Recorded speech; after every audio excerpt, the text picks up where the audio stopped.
Dear listener, welcome to the sales meeting. I know sometimes you don't go into the sales meeting because they can be quite scary, but hey, this one isn't because we've got a great guest.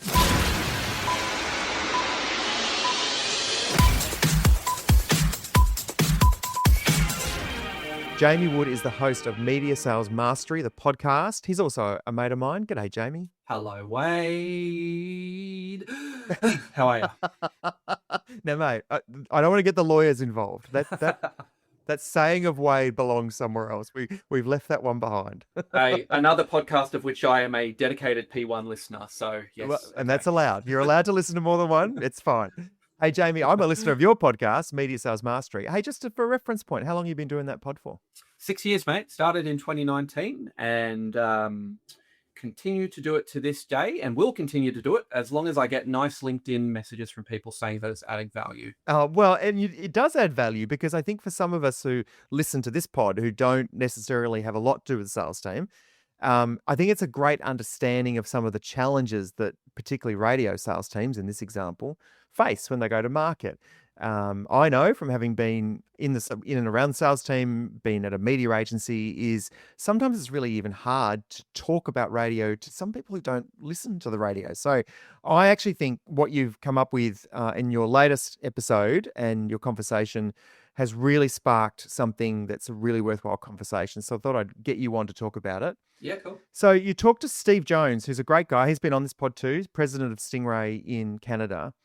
The headline that I read in the Radio Today article was, if radio launched tomorrow, we wouldn't be defending it, we'd be rationing it. Now, this is a real rallying call for people in radio. So just give us a little bit of context to why you wrote the article and had the interview. Sure. So I guess one of the things about any sort of sales philosophy that you have is there's a few mental exercises you want to run through, right? It's all about uncovering your competitive advantage. It's about looking at your unique selling points. It's about identifying what your proposition is. And my observation, which I kind of lead the article and led the podcast with, is sales in the radio sphere has felt defensive. We've been playing defense over the last 5 to 10 years. And what I mean by that is we've been forced into rationalizing and justifying our place on the plan, the efficacy of our medium, the metrics, the methodology for measurement. It's just felt like we're constantly having to kind of fight for our place on the plan and our place in the immediate future. And whenever I'm working with a client and we're looking at strategy at a sales level, we run a few different kind of mental exercises. And you're probably familiar with the idea of red teaming, right? Which is from the military. It's this whole idea of you get somebody to think like the enemy or the competitor to expose your weaknesses and find them before your competitors actually do. And we're really good at that in radio. We're very good at knowing kind of what we think are some of the limitations to our medium.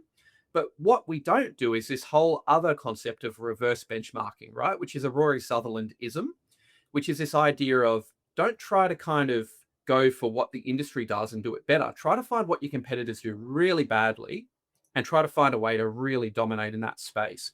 And the example he uses is, I think it was like a Michelin star restaurant that it was a restaurant that wanted to get a Michelin star. So they went all around the world dining at Michelin star restaurants. And what they found was we could get better with customer service, we could get better with food, but nobody's catering to beer drinkers and nobody's doing coffee well. So we're going to do those two things really well as part of our 5-star dining. So that's kind of a bit of a rough example of what reverse benchmarking is. So Steve just happened to pop up in my feed, as I'm sure you found as well. He's a massive advocate for local media. He's a massive advocate for regulation and, relaxing of regulation. And I just thought he would be a great person to talk to. And so the premise that I put to him was, if you're working for one of the tech giants and radio just was invented tomorrow as a brand new medium, what's the reverse benchmarking for radio? What are the 4 or 5 things that radio does that you as one of the big tech giants can't replicate, can't do as well, would feel is a genuine competitive threat to your business model? So it was a bit of an exercise in kind of just flipping that whole thing on its head and going, if I'm on the other side selling against radio, what's radio going to do that's better or that could outmaneuver me? So this is like, think like, you're a Google or you're Meta or someone, and radio doesn't exist. And then tomorrow radio comes into existence. Yeah. So, okay. So take us through the steps. Yeah. So, I mean, a lot of this is me paraphrasing some of Steve's great thoughts, but, some of the stuff he said, which really resonated, is like 100% awareness, no app to download, no subscription fee, no account needing to be created, no data or bandwidth, 100% awareness of your medium. The hardware is in every home, office, and car and has been for over a century. And that's just purely at a product level. Then we talk about the content provision, curated by human beings, localized to a specific geographic territory, flexible, dynamic, real time, can really reflect a community back on itself. And then from an advertising standpoint, a dedicated customer success manager who meets with you in person, crafts a solution just for you, and is accountable for those results. I mean, if I'm not pitching radio, but I lay that out for you as a proposition, that's pretty compelling. Yeah, and it sometimes makes me think that, do we fall for our own perceptions of radio? And I don't mean perceptions not being real. I mean, do we think, gee, it's actually tough to sell against other channels? Gee, radio would be better if, rather than actually focusing on the strengths. And this notion of, I guess, trying to find those advantages is not just saying live and local, because that's the thing that I think I sometimes get frustrated by, not because it's not true or not because it's bad. It's actually quite good. Is that it feels to be kind of almost like the immediate top of mind response to, why is radio better than other things? Oh, it's live and local. But we Mm. also know we're in a global environment and content wins no matter where it is and how it gets delivered. So there's actual advantages to our delivery methodology simply because it is free. And like you say, there's 100% awareness. Absolutely, yeah, and I think the for a long time, and this is from my 11 years in commercial radio, radio, like a lot of media, has been very insular in terms of our direct competitive set are really who we sort of play against, right? The battle lines are drawn. There's four major networks in the Australian market, and we fight over this 8% share of the media pie. And I think, over the last probably certainly in the most recent sort of 5 years, we've had to really start looking externally, and it has had to be around, well, where is that growth going to come from? What is the future of this medium? Where do we actually kind of sit here, and where are we potentially losing attention, losing share, losing commercial opportunities?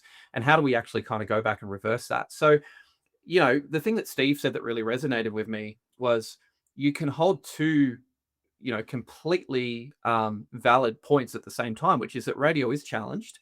It faces many threats, some may be existential, but it's also a medium that we should be incredibly proud about, and we should have a bit of swagger about. And there are things that this medium does for advertisers and brands and clients that is truly impossible for other mediums to replicate. We got to remember that. We got to bring that to the forefront of how we pitch and sell the medium. Yeah, I love that. And I think also it helps give salespeople confidence to go to market because, you ask anyone on the content or programming side, I still think that most people in the industry, compared to those outside, but most people in the industry still understand the power. They still feel the reaction to the content they put out. You can, if you're at a talkback station, you can see the phones light up when an issue, takes hold. I was lucky enough to go to a Nova Red Room during the week. I saw fans loving the performer up close, like they would have 20 years ago when they've won free tickets to see a Mm. performer. So the content promotions marketing side, I think, still really are the believers. And I'm a strong advocate for those content people to be in the sales meetings and to give them that confidence and to share stories of, look, this just went off last week and this is what people said to us. And one of the things that Steve said to me actually was interesting around how to measure the results of a radio campaign. And he talked about the 20 people. Do you want to share that story? Sure. Yeah. So I think what he said is that they actively discourage their sellers from really talking about ratings, reach, rankings, average quarter hour listeners, just to drop your podcast name in there. Um, he said at the end of the day, if a campaign reaches 20 people and 20 come into the business and make a purchase, the campaign worked. Yep. It could have reached 200,000 people. Like, it's not necessarily about the size of the audience. And I think that's something we've got to remember, right? For too long, we've been pushed into this very narrow kind of framework of radio is cost efficient reach and a little bit of integration.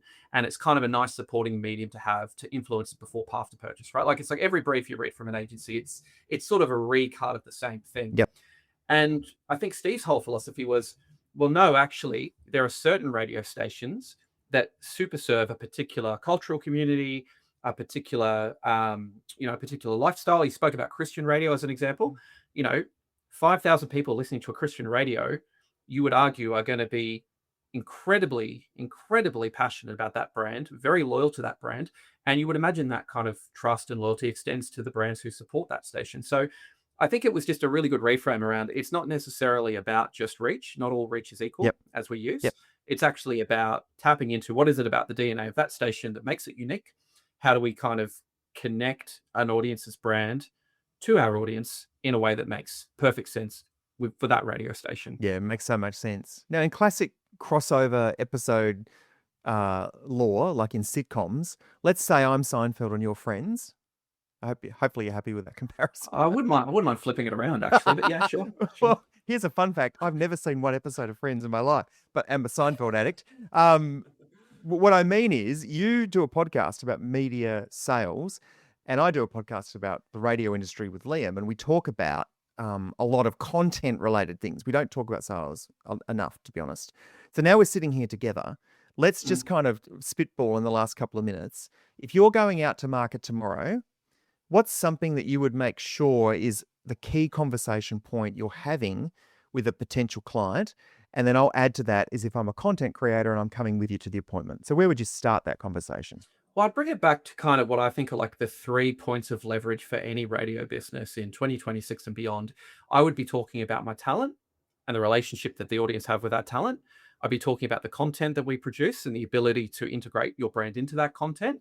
And then I would talk about the touch points, about radio being more than just audio, about radio being a full ecosystem you buy into. So talent, content, touch points. It's been my experience that any great radio solution or any great radio campaign or idea, you can kind of reverse engineer it, and you generally find that those 3 things are kind of the foundation or the tectonic plates that the rest of the stuff is built on. Awesome. And if I'm a content person coming with you to the sales meeting, I'm bringing a piece of content. I'm actually saying something that happened this morning on the breakfast show or something happened this week where we've had a reaction. Because effectively, Mm, we sometimes forget that advertisers don't wake up and just want to spend money on marketing. They're spending money on marketing to solve a problem. So what we want to do in radio is we want to say, well, look, we've got a way to help you solve that problem.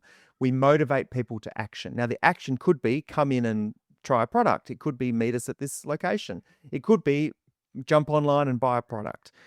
So I would be putting audio where we've shown how our medium has encouraged people to take action. Look, we did this event. It was for the World Cup soccer. We had 50 people turn up just because we said come down and meet us at the pub, or we had 300 people turn up to this, or we had 4,000 entries to this competition. I yeah. wouldn't be just playing like a piece of audio that's like, that was funny, or we had this guest on. I'd be playing a piece of audio or showing a piece of vision that shows we can get people to take action. Because I think if you think about what the digital platforms do really well is they do attribution well, and you can measure it and you can see every click and see every purchase, but you don't Mm. actually see the person. You don't actually see the customer as such. Whereas with radio, we either hear, see, experience the customer with them because we're doing something in collaboration. So you and I would make a pretty good team, I reckon. I love that. I actually think I would hope that we would because, I've always been a pretty content friendly sales director particularly in radio, because I always kind of knew that there was this magic that would happen when you would have that quid pro quo with a content director. And one of the best examples I can give you is back at 97.3 with Barry Drinkwater, who I'm sure Liam knows well, and I'm sure you've probably Yep. bumped into. But Barry and I used to have this really kind of unique relationship where he might be running a content arc, right? So it might be something like Mr. Right. We've got Bianca Dye, she's single, she's listing out all the perfect attributes of the man that she wants to be. Then we put the call out to Brisbane to find this guy. And then it's like you go into week 2 of that, and it's Barry comes to me and it's like, hey, we've got ideal introductions. Let's bring Linda. Let's weave her brand in, a dating agency, a dating expert. So like all of that kind of stuff, where you go, this is this beautiful fusion of like the content, the audience experience, and then our ability to kind of bring an advertiser into that narrative in a way that's really organic. That stuff's Yep. magic. And it only works if you have that kind of shorthand with your content director and you talk daily about what you're both trying to achieve collectively. Yeah. It's the critical relationship in any radio station. And I know we say that, but I'm sure we can think of examples where the content director and the sales director are like lockstep. You know, you can kind of tell that they're thinking the same and wanting to have the same outcome versus the ones where sometimes they're a bit poles apart. Hey, 100%. mate, so Radio Today, you can see the article, just search Jamie Wood on radiotoday.com.au, and your podcast, Media Sales Mastery. Check for it in any good podcast feed that you might have. And Jamie, love it. And thanks for coming on once again. Love getting your take on sales. And thank you for putting it in a way that's really practical for people. My pleasure, Wade. Always happy to jump on here. Thanks, bud. Thanks, mate.